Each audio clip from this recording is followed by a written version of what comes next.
There's a moment when the person who once loved the hardest suddenly goes quiet. Not because they stopped caring, but because something inside them finally snapped.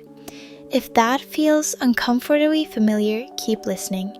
People always assume avoidant people were born cold, but the truth is quieter and much sadder. Before the distance, there was someone who kept showing up, kept forgiving, kept hoping that love would be enough. And when that hope finally broke, something inside them changed forever. In this video, we'll walk through that transformation, chapter by chapter, so you can finally understand the version of you that doesn't trust so easily anymore. 1. The breaking point. There's always a moment before everything changes. It doesn't look dramatic. It doesn't happen with shouting or a slammed door. It usually looks like this. You're sitting in your room, replaying a conversation where you apologized for something you didn't even do. Again, maybe it was a small comment that cut deeper than it should have. Maybe it was the way someone dismissed your feelings like they were an inconvenience. Or maybe it was that familiar tightness in your chest, the one that whispers, "Why am I the only one trying?" And here's the part most people never see. The breaking point isn't loud, it's quiet. It's the moment you realize you're exhausted in a way sleep can't fix. Psychologists call this empathetic burnout, when your emotional system shuts down to protect you from further damage. It's not weakness, it's survival. This is where the journey begins, not with anger, but with finally admitting to yourself that something has to change. 2. The silence. There's a strange kind of peace that shows up after the breaking point. Not happiness, but silence. The kind where your phone lights up and you just stare at it, knowing you don't have the energy to explain yourself one more time. You stop replying instantly. You stop overthinking your words. You stop being the emotional first responder to everyone else's crisis. At first, people think you're busy. Then they think you're distant. But the truth is simpler. You finally stopped performing the version of yourself that made everyone comfortable. And here's what surprises even you. The world doesn't fall apart when you go quiet. It actually gets a little calmer. Silence isn't avoidance, it's recalibration. Your nervous system is trying to return to its natural rhythm after years of overstimulation. This is the chapter where you learn that peace can feel unfamiliar, even uncomfortable.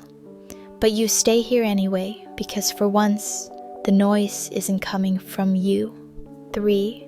The shrinking circle. You don't announce it, you don't make a speech, but slowly, the circle around you begins to shrink. People you used to check on every day, you stop reaching out first.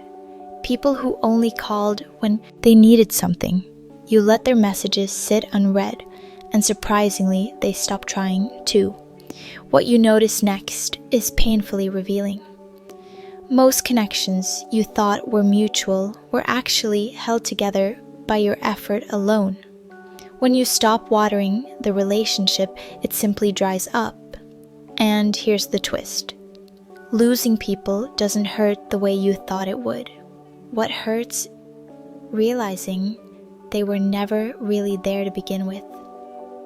Psychologists call this relationship pruning, a natural phase after emotional overload. Your mind starts removing anything that drains more than it gives, the same way a tree drops dead branches to survive winter. This chapter isn't about loneliness, it's about honesty, finally seeing who stands beside you when you stop giving them everything. 4. The mask of I'm fine. You become good at pretending, not because you want to mislead anyone, but because explaining your pain feels pointless now. So you smile at work, you laugh at the right moments, you say, "I'm fine," with the same tone people use when ordering coffee. And no one questions it because no one wants to look beneath the surface. Deep down, you know you're carrying more than you're saying. But vulnerability no longer feels safe. It feels like handing someone a weapon they might use later. And here's the part that surprises even you. The more you hide, the fewer people notice you're hiding. This stage is called surface mode. It's your mind conserving emotional energy by only showing what's necessary. Nothing extra, nothing risky. It's not deception, it's self-preservation. This chapter isn't about becoming cold. It's about learning that not everyone deserves access to the deepest parts of you. 5. The new boundaries. Something shifts inside you. You stop saying yes out of guilt. You stop rushing to rescue people who would never lift a finger for you. And for the first time, the word no feels less like rebellion and more like coming home. You set limits quietly. You leave conversations that drain you.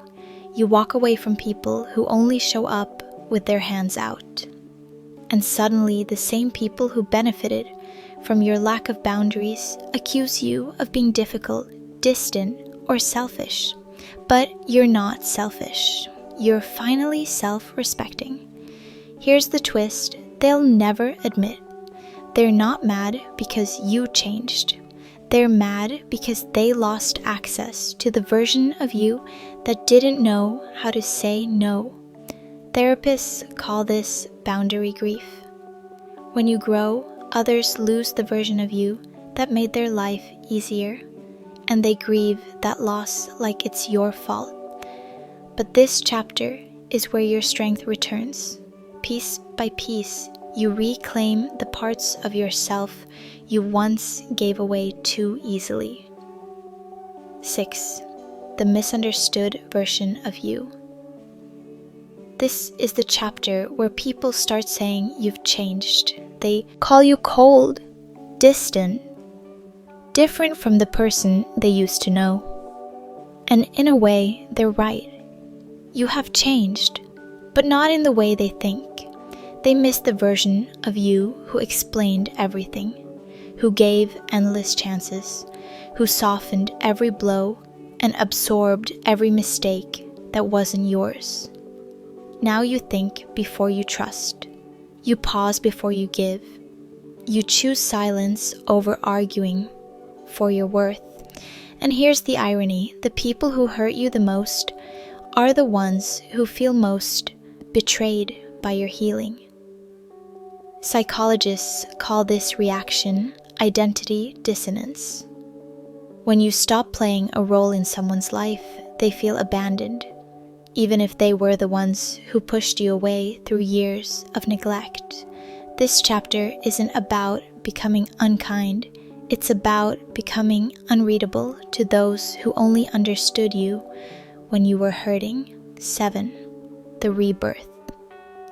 Then one day, something shifts again, but this time, it's softer. You wake up and realize you're not carrying the same heaviness anymore. You don't crave the old connections. You don't wish things had gone differently. You're simply lighter. Healing doesn't look like a grand moment. It looks like breathing without tension. It looks like choosing yourself without guilt. It looks like protecting your peace before protecting anyone else's comfort. You're not the same person who loved recklessly. You're wiser now, calmer, more intentional with who gets a seat at your table. And here's the part most people never see. Avoidance wasn't the ending of your story. It was the doorway to your rebirth. In psychology, this is called earned security. It's when someone who was once anxious or overly giving finally learns to trust themselves more than they trust other people's approval. This chapter isn't about closing your heart, it's about opening it differently, starting with yourself. Your distance didn't come from nowhere, it came from years of giving too much, feeling too deeply, and being let down too often. What people call avoidance is really the armor you built to survive a world that kept taking from you. You changed because you had to. You grew because staying the same was destroying you. And every chapter of this journey, the silence, the shrinking circle, the boundaries, the misunderstood version of you, led you back to yourself. You didn't become colder. You became clearer. You finally learned that your heart isn't a place for everyone to visit, only for those who know how to stay. And if you're somewhere in this journey right now, just know this: you're not losing yourself. You're finding the version of you that was buried under everyone else's needs. If this spoke to you, you're not alone. There are millions of people quietly healing in their own ways, just like you. If you want more videos that help you understand your heart, stay, subscribe, and share this with someone who might need it today. And before you leave, tell me in the comments which chapter felt like it was written about you.